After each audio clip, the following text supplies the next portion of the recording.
A woman stepped onto a crowded train and vanished before the carriage reached its second stop. No scream, no struggle, just silence, and a single broken illusion left behind. What if the most ordinary place in the world could become the stage for the perfect disappearance? A mystery timed to the second and buried beneath layers of fear, performance, and betrayal. Before we begin, I'd love to know, where in the world are you listening from, and what time is it for you right now? Let me know in the comments below. Let's begin the story. It was on a sodden Tuesday morning in late October that I returned to Baker Street after tending to a rather dull case of influenza in Maida Vale. The fog hung low, curling like pipe smoke across the window panes, and the fire in our hearth sputtered without enthusiasm. I found Holmes seated in his armchair, his long fingers steepled beneath his chin, his gaze fixed not on the fire, but upon a small crack in the ceiling from which a single drop of moisture had formed. He did not stir as I entered, though I noted the faintest twitch of annoyance at the damp. "You missed an emissary from Buckingham Palace," he said without turning. "Came with all the gravity of a man announcing a lunar eclipse. Something about a stolen portrait and a misplaced letter. Tedious," he sighed. "What royalty often forgets is that scandal without originality is no more diverting than mildew." I raised my brows. "You declined it?" "Naturally," he replied, plucking a lump of coal with his tongs and watching it settle into the embers. "I would rather pursue a goose with a monocle if it led me somewhere new. Alas, today appears determined to remain uneventful." At that precise moment, a loud rap upon the door announced what fate clearly believed to be a contradiction. Mrs. Hudson ushered in a rotund gentleman of crimson complexion and even redder nose, his moustache dripping rainwater onto his already spotted waistcoat. "Mr. Holmes! Dr. Watson!" he gasped, removing his sodden bowler. "I am Lionel Parrish, General Inspector for the Great Western Railway." "Take a chair," Holmes said calmly, "before you collapse altogether." Parrish obeyed, wheezing. It's unprecedented. A lady has vanished, sir, from a stationary train." Holmes' eyes flickered, and I saw him lean forward slightly. "Miss Isadora Finch," Parrish began, still catching his breath. "A governess in the employ of the Halberton household, quiet sort, reliable, modest. She purchased a first-class ticket on the 9:13 to Reading and was seen entering her carriage on platform 9. Porter swore to it. And yet, when the conductor made his final check before departure, she was gone. The door had not been opened, the corridor untroubled. Her valise was on the seat, untouched. She simply vanished." "The train had not moved?" Holmes asked. "Not an inch. And no one saw her disembark?" "Not a soul, Mr. Holmes. It's as if she dissolved." Holmes rose abruptly and crossed to the window, pushing aside the curtain with a jerk. The fog outside was beginning to lift, though it still clung to the rooftops like lace. "Platform 9, he said softly. "Of all the numbers available," he turned back, a flicker of animation stirring his features. "You are aware, Watson, that 9 is the digit most associated with misdirection in stagecraft. It occupies a peculiar space, neither even nor wholly prime. It invites the illusionist." I blinked at him. "So, this interests you?" "Interests me?" he repeated. "It fascinates me." "Mrs. Hudson had promised us eggs and haddock," I reminded him, reaching for the newspaper. "Then give mine to the cat," Holmes replied, snatching his coat from the stand with a flourish. "I have no appetite for protein when there is mystery in the air." He extended a hand to Parrish. "Mr. Parrish, we are at your disposal, but I must warn you, I dislike cases where the solution is too visible." He paused, lips curling faintly. "I prefer the kind where the lady disappears before the train even leaves." "Miss Isadora Finch," said Parrish, mopping his brow with a handkerchief that had long since surrendered to dampness, is not the sort one forgets because one scarcely notices her at all. A quiet woman, late 20s, neat, modest, and perfectly punctual, served 3 years with Lady Halberton's family in Belgravia. No entanglements, no vices, no known quarrels. Holmes had resumed his chair, fingertips once more steepled, and no known virtues, if I understand you. Parrish blinked. I beg your pardon? A person described only by their absence of distinction, Holmes murmured, is either hiding something or has become the stage upon which someone else performs.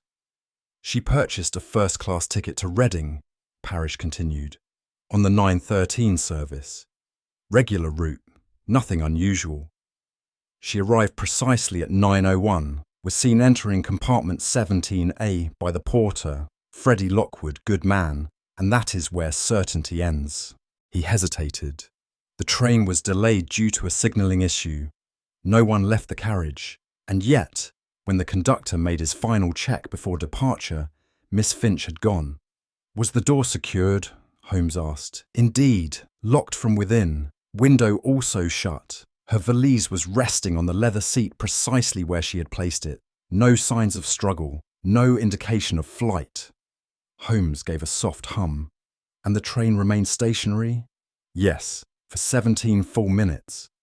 Holmes rose slowly. The human mind, he said, does not wander when the body is trapped, but the body can disappear when the mind is prepared to believe it has not. Let me be clear, said Parrish, his voice lowering to a conspiratorial tone. There were no fewer than 8 employees in that section of the platform. Porters, conductors, attendants. Dozens of passengers passed by that carriage, and not one of them recalls seeing a woman alight. I found myself scribbling notes, as though the act might dispel my own rising confusion. Was she dressed conspicuously? I asked. Quite the opposite. Navy travelling coat, plain hat. Respectable, forgettable. Holmes chuckled. It is the forgettable who most easily disappear. A man who shouts is remembered. A woman who whispers walks past unseen. This, he tapped his forefinger once on the mantel, was no disappearance, my dear Watson. It was a lesson in silence. The valise, Parrish continued, contained nothing unusual. A hand mirror, a spare collar, a copy of Cranford, all exactly as one would expect from a woman of her station. And yet, Holmes prompted. Parrish hesitated, then added, there was a telegram, unopened, slipped between the pages of her book. Unopened, I asked. Indeed. Marked urgent. Sent from a public office in Ealing, no signature. We cannot determine when it was received. The conductor found it wedged in chapter 6. Holmes smiled faintly.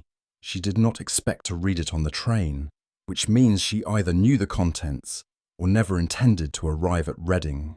I felt a shiver pass through me that the fire could not dispel.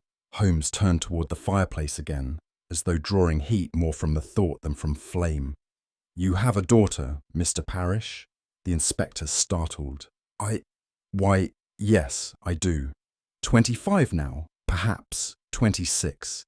Took up with a theatrical gentleman 2 years ago. Without your blessing. Parrish flushed deeply. How the devil?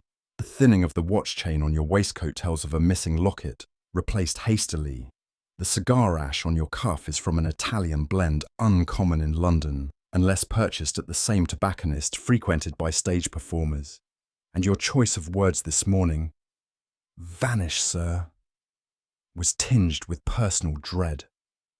Parrish's shoulders sank. She came back eventually, but I know what scandal can do to a family name. So you rushed here not out of duty, Holmes concluded, but to contain the ghost of your own past. To his credit, Parrish did not deny it. Holmes returned to his chair and folded his hands across his lap. His eyes closed, but his brow furrowed with thought. A woman enters a locked carriage. She does not exit. The train remains still. The door is locked. Her luggage is untouched. And yet, she is no longer there. It is a puzzle, I murmured. It is a performance, Holmes corrected me. The locked door is not an obstacle. It is the stage curtain. The valise is not a clue. It is a prop. And the train itself? He opened his eyes. A theatre of movement that never moved. I said nothing. Holmes' gaze drifted to the smoke curling up from his pipe. Someone went to great trouble to construct a disappearance that no one would question because they were too busy believing what their eyes told them. But the eyes deceive? Not always, Holmes replied. But when they do so with conviction. Watson, Holmes said suddenly, rising with renewed energy, we shall begin not with the lady, but with the carriage. The train? I asked. Indeed. Not the engine, not the timetable, not even the platform. The compartment itself is our theatre, and it has hosted a most refined illusion. Every magician's trick requires two elements, misdirection and mechanics. I suspect both lie waiting beneath the cushions and hinges of compartment 17A. And what of Miss Finch? I asked. Holmes shrugged lightly. The lady, I suspect, is not the victim, but the architect, or at the very least, its co-conspirator. His smile returned. Come, Watson, we have a train to catch, and a ghost to unmask. The following morning, wrapped against a biting wind and trailing the scent of coal smoke, we stood once again upon platform 9 at Paddington station.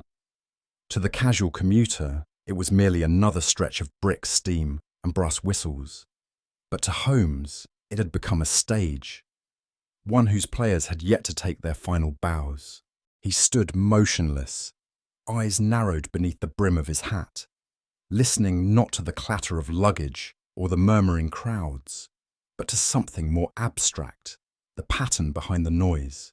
Observe the architecture, Watson, he said, gesturing faintly. Here, narrower than the others. Poor visibility from the station house. A magician chooses his theatre carefully. And do you believe a magician was at work here? I believe, he replied, his voice flat, that someone intended for this space to feel unremarkable. That, in itself, is the most remarkable choice of all. A porter brushed past us, muttering apologies. Holmes barely glanced at him. Come, let us examine the box in which the lady so obligingly disappeared. Compartment 17A had been set aside at Holmes' insistence. The door creaked open to reveal a narrow space lined with red leather seating, a hat hook overhead, and a folded railway timetable upon the small table bracketed to the wall. Holmes entered without hesitation and fell into that curious feline crouch of his, running a gloved finger along the base of the seat. Note this, Watson, he said, pointing. A faint scrape, mud, not coal dust, and fresh. I bent beside him. Could it not be from a porter's boot? Indeed, but a porter rarely kneels with both knees inside a first-class compartment unless retrieving something delicate. And yet Miss Finch's valise sat neatly in place. He sniffed once at the leather seat, his expression unreadable. Violets and Latakia tobacco. Curious bedfellows. A perfume. Yes, the violets are unmistakable, but the tobacco, that's Turkish, Watson, and not of the variety smoked in polite households. He tapped the wall twice with the flat of his palm. Let us now find the man who inspected this room and failed to notice what stares us both in the face. Mr. Edgars was summoned from his duties with visible reluctance. A tall, cadaverous man with eyes that shifted like a fox in tall grass. He greeted us with the forced smile of one who knows he cannot quite outrun the dogs. I did the round, sir, he said to Holmes. Checked each first-class door myself. Miss Finch's was secure. Her bag was there. No sign of distress. I swear it. Holmes folded his arms. You inspected 17A and saw no occupant? No, sir. Empty. But you failed to mention the smell of violet water and imported tobacco. Edgars paled slightly. Begging your pardon, I must have overlooked it. You overlooked a scent that hangs in the air like theatre grease paint? Holmes stepped closer. Or was it not convenient to mention? Edgar's gaze darted once to the station clock, then back to Holmes. I don't want no trouble, sir. I dare say you've had trouble already, Holmes said mildly. You're simply unaware of its precise shape, but rest assured, it's coming down the platform.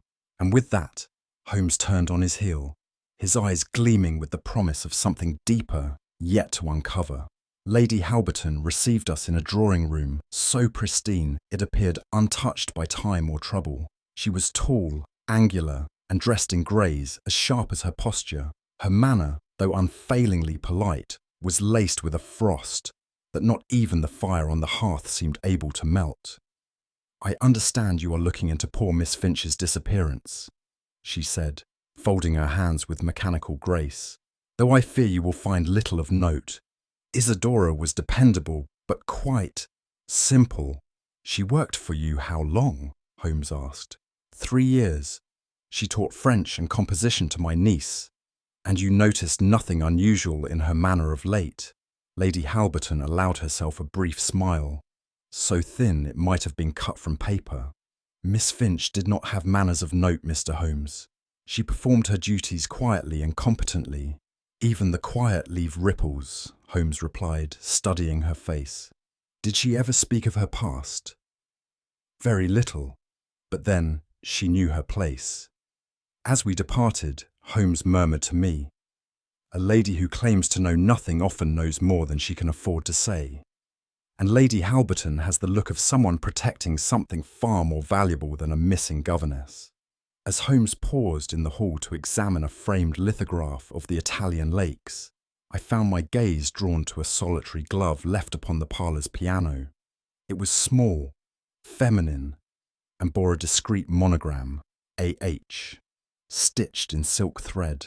Beside it, a young maid lingered with the uncomfortable stiffness of someone who had been told to remain still. Holmes turned abruptly and nodded to the glove. Your ladies? The maid gave the slightest shake of her head, but before she could answer, Lady Halberton reappeared. Ah!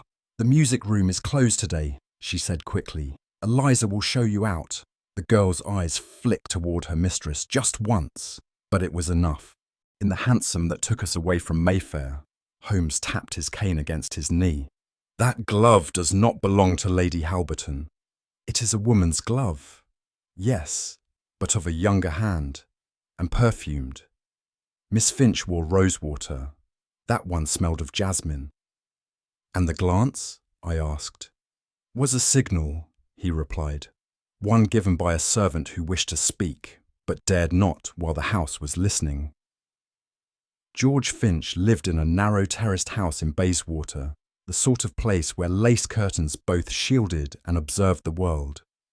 He was a soft-voiced man in his 30s, with shoulders that sloped as though apologizing for their own existence. She wrote me every other week, he said, pouring tea with trembling hands. But last Tuesday, she came herself. Holmes leaned forward. Unusual? She hadn't done so in over a year, and she seemed not frightened exactly, but thoughtful. She gave me this. He handed over a folded slip of paper. No envelope, no signature. The writing was neat, but hurried. If anything happens, do not go to the police. I am safer away than near. Tell no one. Burn this. Watson and I exchanged a glance. Holmes did not. She gave it to you and instructed you to burn it, and yet you kept it. I couldn't bring myself to destroy her handwriting, George whispered. Holmes pocketed the note. Fear and sentiment, Watson, he murmured. Natural enemies of logic, and yet, sometimes, excellent allies to truth. Back in the dimming light of Baker Street, Holmes laid the note beneath the lens of his microscope while I warmed my fingers by the fire. His silence, as ever, was less absence of sound than presence of concentration. The ink is fresh, he said at last. Waterman blue-black. Common, yes, but with a faint scent. Gum tragacanth. Popular in certain theatrical circles. He turned to me with a look that could only be described as gleeful in its precision. This was written with a pen dipped backstage. Backstage. Quite so. The ink is sold primarily to prop managers and illusionists, and the writing, observe the slant, the slight backward lean, suggests someone trained to write on a sloped surface, such as a dressing table. You believe it was delivered by an actor. I believe it was delivered in character, Holmes said. Note the edge of the paper, creased and damp at the corners, carried in a gloved hand recently removed, and the lack of postmark. Hand delivered, Holmes said, tapping the paper once. Within 24 hours of her visit to her cousin, our governess did not act alone, Watson. She played her part, but someone else wrote the script. It was not until late the next afternoon, as Holmes stood gazing absently at the soot patterns on our sitting room window pane, that he uttered a name I had not heard in years. Sebastian Morel, he said softly. I turned in surprise. The illusionist? The same, known on stage as Le Fantôme, vanished from the boards of Drury Lane just as his name was rising, left behind debts, disputes, and a smashed looking-glass. I frowned. Surely you don't think he is connected to Miss Finch? I am nearly certain of it, Holmes replied, his tone cool. Morel was once in the employ of Lord Halberton. He served briefly as a stage advisor for one of the Earl's theatrical charities. There were whispers of impropriety, and Lady Halberton's unusual restraint during our visit, her deliberate neutrality, strikes me as precisely the sort of silence cultivated by those with knowledge they dare not voice. Do you believe she knew Morel?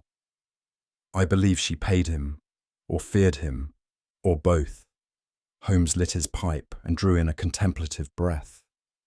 If Miss Finch vanished by sleight of hand, then only one man in London could have designed the illusion, and that man has spent years perfecting his final act, disappearing so completely that even the theatre critics could not review him. The name Sebastian Morel stirred a faint memory from my earlier days as a medical officer, when I had briefly found myself posted near Covent Garden and indulged on occasion in a play or music hall performance. Morel had been the rising phantom of that world. A tall, pale figure with coal dark eyes and hands that moved faster than sight. His illusions were not the crude deceptions of carnival conjurers, but subtle works of psychological misdirection. I had once seen him vanish a woman from a glass box suspended above the audience, only for her to reappear seconds later, seated in the first row, sipping tea. The audience had erupted, yet I remember Holmes, who had attended with me under duress, muttering only. He relies too much on sympathy and silk cord. It was said Morel had learned his trade not from the stage, but from street performers in Montmartre and from shadow artists in Budapest. Then came the scandal, a quarrel over a contract, a creditor found unconscious in Morel's dressing room, and finally a disappearance not from the stage, but from London itself. That Holmes now summoned his name from the ashes of memory chilled me more than I cared to admit. Holmes insisted upon one more inspection of compartment 17A before dusk. This time, he carried no magnifying glass, only a surgeon's scalpel, which he withdrew like a violinist unsheathing a bow. It is not what is present, he murmured, slicing gently along the edge of the leather seat, but what resists being found. With a flick, he prized loose a narrow slat of panelling, revealing a shallow cavity beneath. There, glinting faintly in the dying light, lay a sliver of glass, too polished for a window, too angular for accident. A mirror, I breathed. Holmes held it delicately, examining the bevel. Stage glass, backed in brass, thin enough to reflect at angle, strong enough to hide beneath upholstery. This was mounted, Watson, not dropped. But to what end? To create the illusion of occupancy, he said. A seated figure reflected against the far window, perhaps accompanied by shadow. A passerby would glance in and see exactly what they expected. A woman seated, reading, while in truth, she was already gone, I said. Or worse, Holmes replied. She had never been there at all. We returned to Baker Street beneath a drizzle that misted the city like breath on a mirror. Holmes stood at the hearth, peeling off his gloves with surgical precision. "You will recall, Watson," he said, "that the porter claimed to have seen Miss Finch enter the carriage, and yet he described no particular trait, no scarf, no gait, no voice." "True," I replied. "He merely said he saw her board." "Exactly. He saw a figure, a silhouette in a travelling coat, a hat, a valise. All props, Watson. I believe the real Miss Finch never stepped aboard at all." "You mean she had an accomplice?" "I mean," Holmes said slowly, "that someone was made into Miss Finch, down to the thread count. A person trained not merely in disguise, but in posture, presence, motion. Morel was infamous for coaching stage doubles. I believe he trained a stand-in to play her role for a fleeting moment, just long enough to be seen by one distracted porter. After that, exit, stage left." I stared at him, unease creeping into my limbs. "And the real Miss Finch?" Holmes gave a grim smile. "I believe she was already far from Paddington by the time the 9:13 even hissed. And if we are to find her, Watson, we must think not as detectives, but as performers, stepping behind the curtain." It was nearly midnight when Holmes, after an hour spent in silent preparation, emerged from his bedroom transformed beyond recognition. His lean frame now stooped beneath a too-long coat.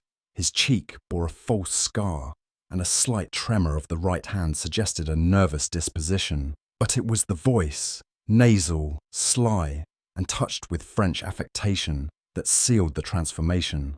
"I am Gaston Dubois," he said with a theatrical flourish, "talent scout for the Nouvelle Revue. A man in search of mystery, no?" I merely blinked. He slipped away into the fog, and I was left to pace the floor, wondering what manner of stage Holmes was about to tread. When he returned 2 hours later, the transformation was gone, but his face bore a tension I had seen only in moments of deepest mental exertion. "He is in hiding," Holmes murmured, removing his scarf. "An attic in Wapping, masquerading as a deaf pianist. His beard is false, and his accent inconsistent. But it is Morel." "And did he suspect you?" "Only that I might offer him employment." Holmes poured himself a brandy. "He asked if I required a woman who could disappear on cue. Curious language for a man with nothing to hide." He said no more that night, but I noted the fire in his eyes had grown sharper. The following evening, Holmes departed once more in the guise of Monsieur Dubois, and it was well past midnight when he returned, his gloves damp and his expression unreadable. He took his usual place by the hearth, declined my offer of tea, and spoke as though reciting lines from a stage he loathed to revisit. Morel cracked, as I suspected he would. Pride is brittle when coupled with poverty. He leaned back. The governess knew something dangerous. Lord Halberton, it seems, drafted a codicil shortly before his death, altering the distribution of his estate. The document vanished after his funeral, presumed misplaced. But Miss Finch saw it. More importantly, she recognized the original handwriting and knew the version read to the solicitors had been altered. A forgery? Holmes nodded. An elegant one. Lady Halberton had motive enough, but she lacked the means. Morel, however, knew forgery not from crime, but from illusion.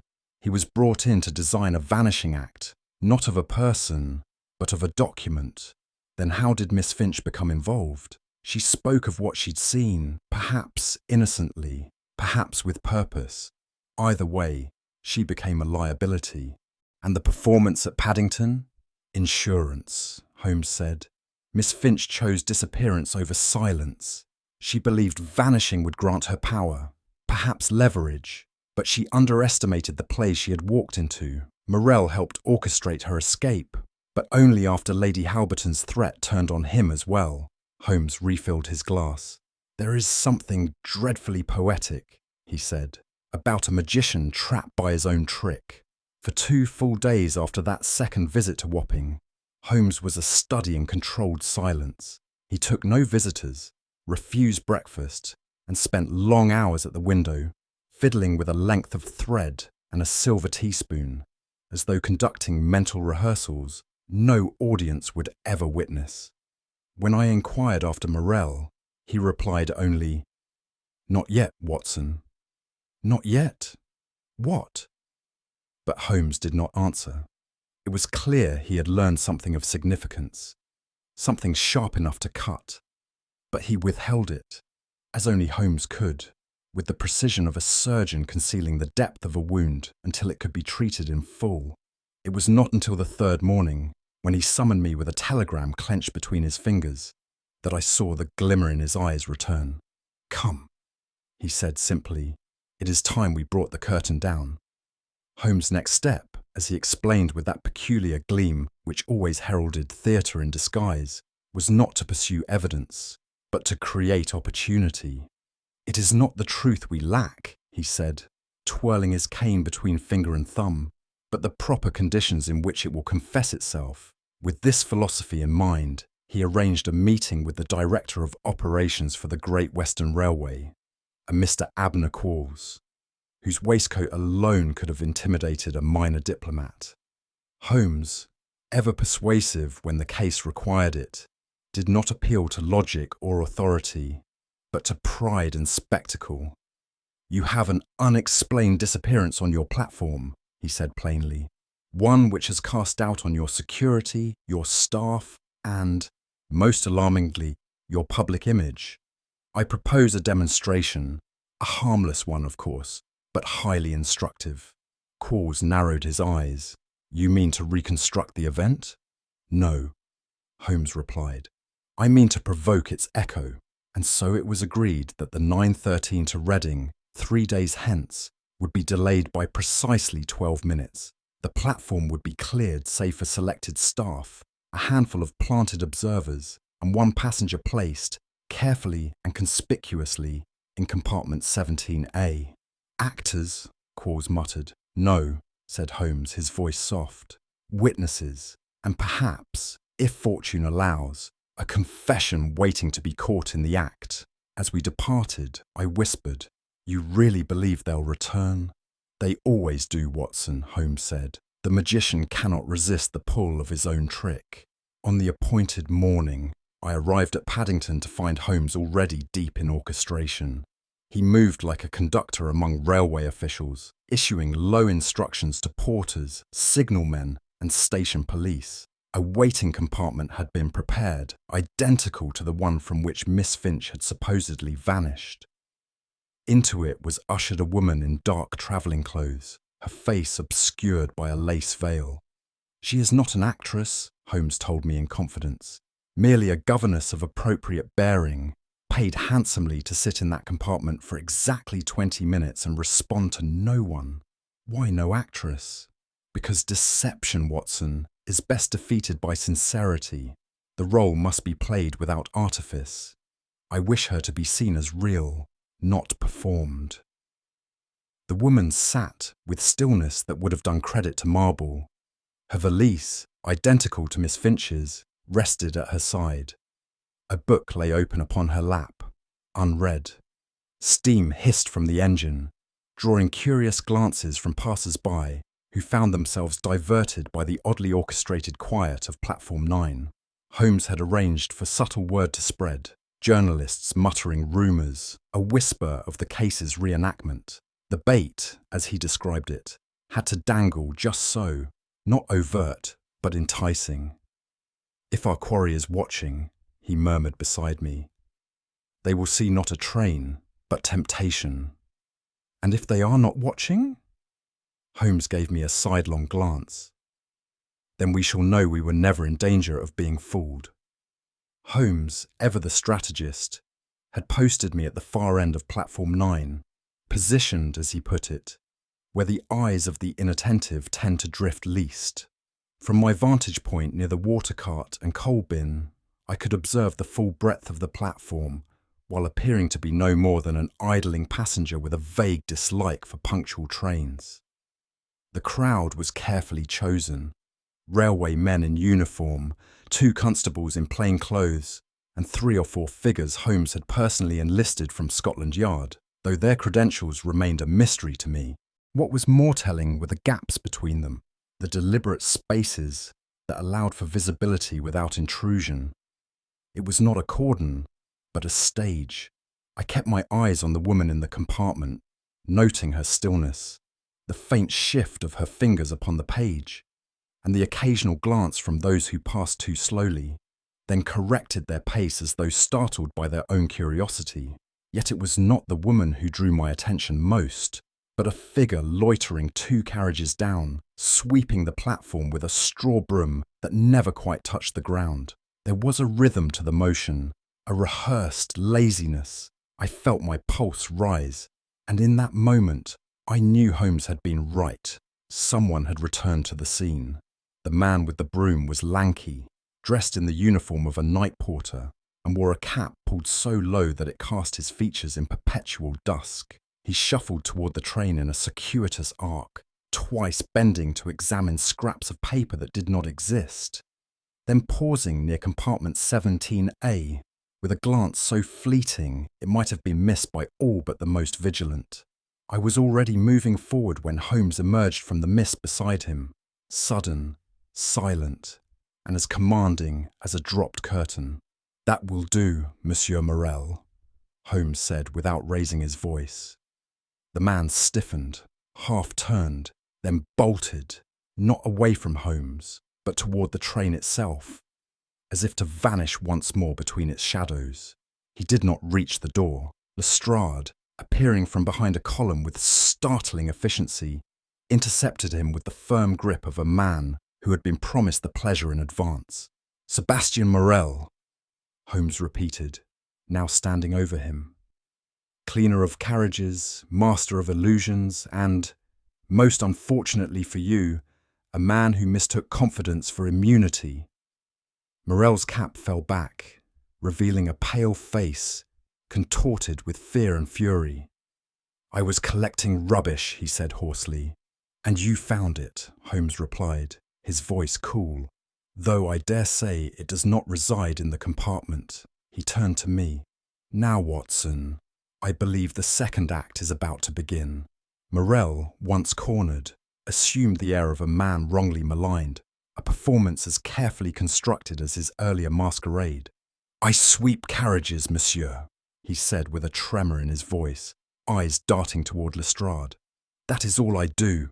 This is madness." Holmes, meanwhile, adjusted his cuffs with infuriating calm. "And yet," he mused, "this humble cleaner, who claims no higher ambition than to remove cigar ash from the 3rd class, possesses the hands of a pianist and the gait of a fencing master. Curious." "I am French," Morel snapped. "You mistake elegance for guilt." "Do I?" Holmes stepped closer, lowering his voice. "Then perhaps you might explain how your fingerprints appear on the window latch of compartment 17A, inside and out, despite your sworn statement to the contrary," Morel faltered. "Or why you wore gloves this morning," Holmes continued, "when yesterday's temperature was 3 degrees warmer, or why you disposed of those same gloves beneath the water tank, where I retrieved them before dawn." Morel's lips parted, but no sound emerged. "And, most damning," Holmes concluded, "how you came to possess a key to the storage cupboard at platform 9, when only senior staff are issued such things. And yet it was that cupboard into which Miss Finch was dragged, drugged and hidden until the station emptied."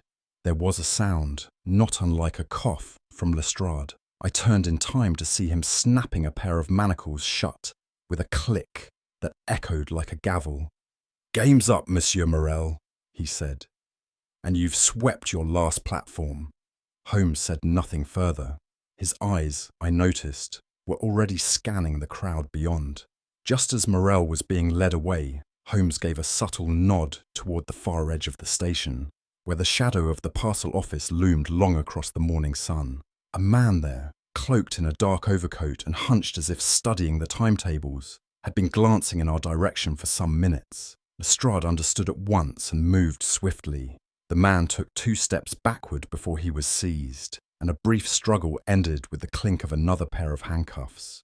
"Mr. Godfrey Pruitt," Holmes said, approaching the man with an expression that was almost pitying. "Solicitor to the late Sir Giles Halberton, executor of his estate, and now, though I imagine only temporarily, a guest of Her Majesty's hospitality." Pruitt's composure was admirable. "I demand to know the meaning of this." "The meaning," Holmes replied coolly, "is written on the parchment folded in your inner coat pocket, an alternate codicil to Sir Giles's will, leaving all property to Lady Halberton and excluding his natural daughter entirely, signed, witnessed and dated 2 days after the gentleman's verified death. I found it among his effects." "You forged it," Holmes interrupted, "and when Miss Finch threatened to reveal its illegitimacy, you engaged Morrel to remove her quietly from the scene. No body, no witness, no contradiction." Pruitt's jaw tightened. "You miscalculated," Holmes added. "Miss Finch turned to me instead of the constabulary, which gave me time to turn your plan on its head." Lestrade pulled the document free. Even I, no legal mind, could see the handwriting bore little resemblance to earlier letters penned by Sir Giles. "Forgery, abduction, and conspiracy," Lestrade said. "Impressive list." "Not as impressive," Holmes murmured, "as what comes next." Holmes raised one gloved hand, and from the far end of the platform came a gentle rustle of movement. A figure stepped forward, cloaked in grey, her bonnet low, her face calm but pale beneath its brim. The crowd shifted with a ripple of gasps. "Miss Adelaide Finch," Holmes announced. "Teacher of Latin, daughter of Sir Giles Halberton by common law marriage, and, until this moment, an unfortunate ghost." I confess my breath caught in my throat. She walked with quiet dignity, no dramatics, no preamble, simply an acceptance of the stares now fixed upon her. Pruitt, still held by Lestrade, turned scarlet. "You," he began, but Miss Finch raised her hand, silencing him with more authority than I would have expected from a governess. "You threatened me with ruin," she said. "Told me I would be called a liar and worse if I ever spoke of my father's second will. I saw what became of the maid who tried to warn me. She was dismissed and vanished within a week. I had no doubt the same would be arranged for me, which is when she contacted me," Holmes said, stepping forward. "I advised Miss Finch to vanish by choice before others arranged it for her." I glanced at Holmes, startled. "You staged her disappearance?" "Not quite, Watson," he replied. "I simply provided the door. She chose to walk through it." Miss Finch nodded. "I hid in London. Mr. Holmes arranged a safe house. I watched the train depart each day from the shadows until I was ready to return." The murmurs of the platform had turned now to murmurs of awe, and not a few of admiration. "I could not go to the authorities," Miss Finch said, now seated beside us in the waiting room. Her voice was steady, though I saw her fingers twist the edge of her handkerchief. "Lady Halberton has influence and money and friends in Parliament. I had none of these." Holmes, standing by the hearth, listened in silence. "She had warned me," Miss Finch continued. "If I persisted in claiming my inheritance, I would be painted as a schemer, that I had seduced my father's sympathies in his infirmity. There would be false letters, witnesses paid to testify against me, and there had already been small accidents." "Such as?" I asked gently. "A cut harness, a broken stair, a cup of tea that left me ill for days." She looked at Holmes. "I wrote to Mr. Holmes because I feared I would not survive the next." "You did well," Holmes said, his voice low. "Survival is often the wisest strategy when truth has no other champion." She glanced toward the window, where the platform still bustled beyond. "But now?" Holmes's eyes met hers. "Now the game is over, Miss Finch. And this time, you are not alone." It was well after 10 by the time we returned to Baker Street, the lamps in the sitting room casting long golden pools over Holmes's scattered notes, his violin leaning like a sentry against the mantel. Outside, The last drops of rain tapped the window panes in a regular rhythm, as if London itself had grown impatient for answers. Lestrade, never one to delay once the scent of credit was in the air, had followed close on our heels and now stood stiffly near the hearth, his boots dripping onto Mrs. Hudson's carpet. "Well, Holmes," said he, "I'll admit that you've pulled off another of your miracles, but for the life of me, I don't see how you managed it. Vanishing women, false wills, foreign cleaners. It's like a theatre piece." "Indeed," Holmes murmured, folding his long fingers beneath his chin, "though I dare say the author would have been dismissed for excess of melodrama." He gestured toward the decanter on the sideboard, which Lestrade ignored in favour of crossing his arms. I poured 2 glasses and handed one to Holmes, who took it without ceremony.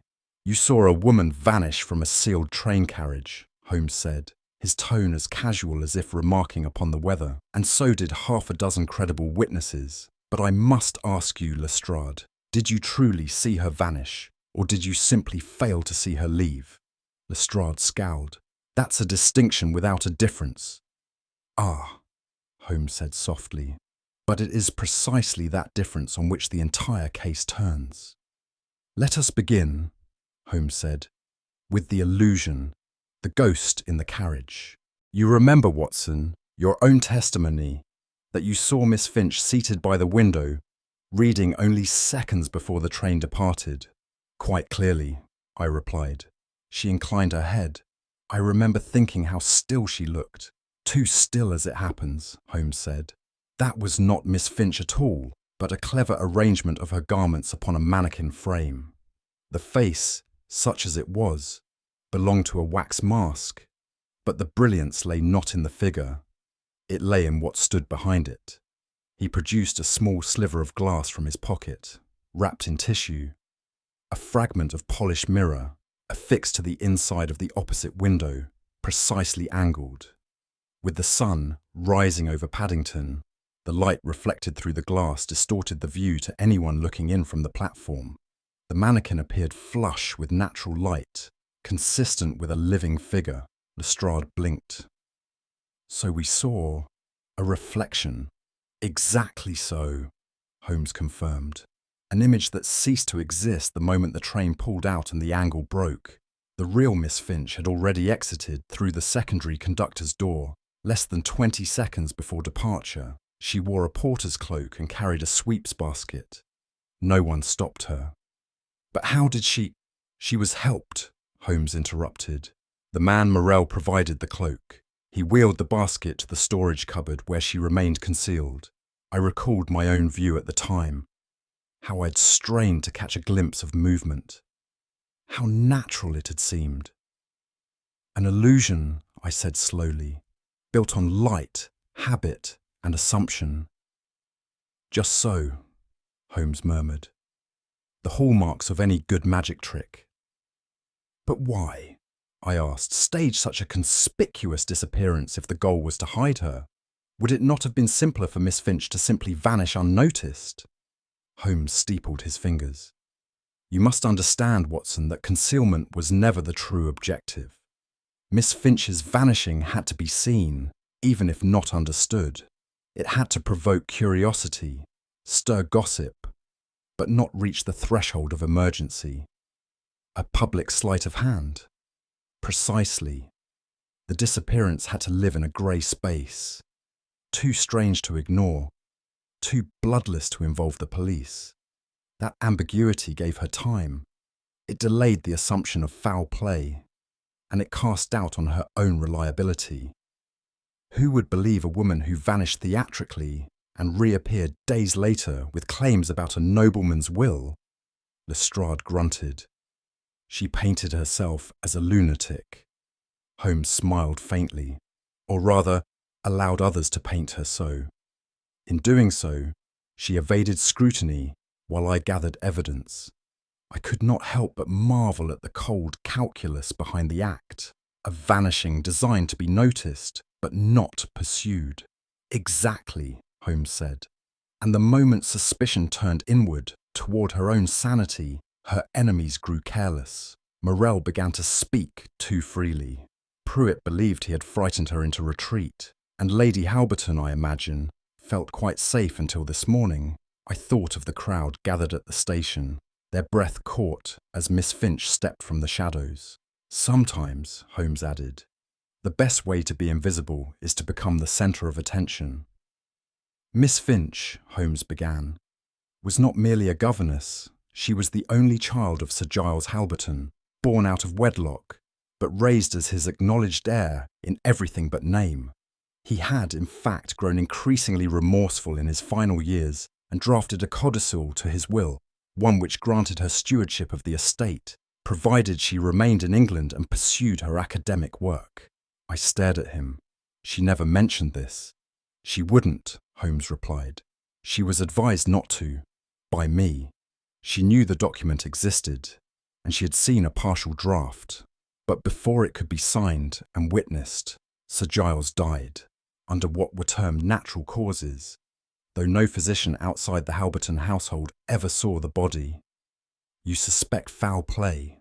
I suspect convenience, Holmes said, and when the solicitor Mr. Pruitt presented a completed version, dated after Sir Giles's death and bearing a suspicious signature, Miss Finch recognised the fraud. That was when the threats began, quietly at first, implied consequences, suggestions that her position was precarious. Lestrade frowned. Why not go to the police? Holmes shrugged. Against a baronet's widow and her family solicitor, with nothing but suspicion and a vulnerable position in the household? No. She needed time and a stage. I provided both. And Morel? A useful intermediary. He served Pruitt in small capacities, carrying parcels, intercepting letters. But it was he who drugged Miss Finch's tea the first time she fell ill. She began to fear her own room. I shuddered. And so she vanished before she could be made to vanish. Holmes's voice lowered. Sometimes, Watson, knowing too much is not a curse. It is a sentence. Miss Finch chose exile to avoid execution, and with this morning's events she may finally return as herself. Morel, Holmes said thoughtfully, was not so much an accomplice as a cornered man. I raised my brows. The cleaner? An alias. His full name is Sebastien Morel, formerly of the Cirque de Lyon. A skilled conjurer, expert in mirror illusions, quick-change disguises, and one notable escape from a locked trunk submerged in the Seine. Lestrade frowned. He sounds a valuable asset. Indeed, he would have been, if not for his one weakness, the past. In 1879, Morel was implicated in a jewel theft in Marseille. Though charges were never proven, the gossip clung. Lady Halberton, upon learning of his history, through her solicitor no doubt, used it to secure his reluctant cooperation. And in return, I asked, she promised to destroy the only copy of a forged testimonial linking him to the Marseilles affair, Holmes replied. Morel, fearful of deportation and the collapse of the quiet life he had since built in London, agreed to help. He arranged the mannequin, installed the angled glass, and coordinated with Pruitt to pass notes. He was blackmailed, I said. Holmes nodded. And therefore expendable. You will find a signed confession in my desk drawer should Lestrade require it. The inspector gave a grunt of satisfaction. Morel, Holmes added, played 2 games and lost both. But he was no villain, merely a frightened man with skills the wrong sort found useful. Once Miss Finch was safely removed from harm, Holmes continued, I allowed the press to get wind of a mystery. A young woman vanishing from a locked train car. What editor could resist? A story that tantalized without offering scandal. That was key. You wanted it public? I asked. I wanted curiosity, Holmes replied. And I wanted those responsible to think they had misjudged the situation.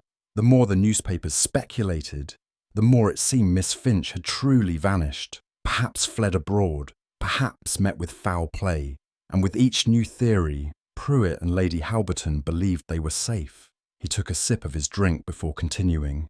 Next, I leaked word, again through my usual channels. that a certain barrister from Lincoln's Inn had come forward, claiming to have witnessed the signing of a second Halberton will. Entirely fabricated, of course, but it struck a nerve. Within hours, Pruitt was seen burning papers at his office fireplace. Lestrade, I believe, has the remnants. I do, said the inspector grimly. That was the bait, Holmes said, but I still needed a stage, and so I arranged Miss Finch's reappearance at Paddington, just in time for the press. You timed it to the train? To the minute, Holmes said. She stepped out from a janitor's closet, calm and composed. Meanwhile, I had you watching the solicitor and Morel. The moment Miss Finch emerged alive, both men panicked. And Lady Halberton. Home, of course. She had the luxury of money, not imagination, but she'll hang all the same. I will confess it here without shame. I had not the slightest inkling of the mirror, the mannequin, the forged will, or even the true identity of the cleaner. Not once during the affair did I suspect that Miss Finch had staged her own disappearance, or that Holmes had guided every step from the shadows, like a chess master coaxing pieces into place. You knew from the beginning? I asked him. From the second hour, he replied. The slowness with which the platform crowd responded. No alarm, only curiosity. That told me she had not screamed. A woman vanishing in silence is not a victim. It is an architect. I stared at him. And you let me stumble through the whole thing, blind. Holmes offered a ghost of a smile. You would not have believed me, Watson. Not until the illusion collapsed. I felt both chastened and strangely comforted. There was something almost fraternal in his tone, less the superior, and more the tutor allowing a pupil the right to err. You played them all, I said. I gave them each what they expected, Holmes replied, rising from his chair. And then, when the moment came, I took it away. The case was closed, the villains apprehended, and yet the room on Baker Street held no triumph. Outside, the storm muttered over the rooftops, spitting rain against the glass panes in intermittent flurries. Within, the hiss of the fire and the soft clink of crystal tumblers formed a private symphony of silence. Holmes sat across from me, long legs crossed, one hand curled lazily around a brandy glass, the other resting upon the arm of his chair, like a predator just returned from the hunt. The firelight caught the angles of his face, sharpening them into sculpture, and yet his eyes betrayed a peculiar detachment, like a man already bored with his own brilliance. We had spoken little since Lestrade's departure, and yet the air between us carried the residue of unsaid things, admiration, surprise, and perhaps, in my case, no small measure of awe. The storm outside paled beside the storm Holmes had just orchestrated and weathered with surgical precision. It still astonishes me, I said at last, breaking the silence, that Miss Finch found the courage to go through with it.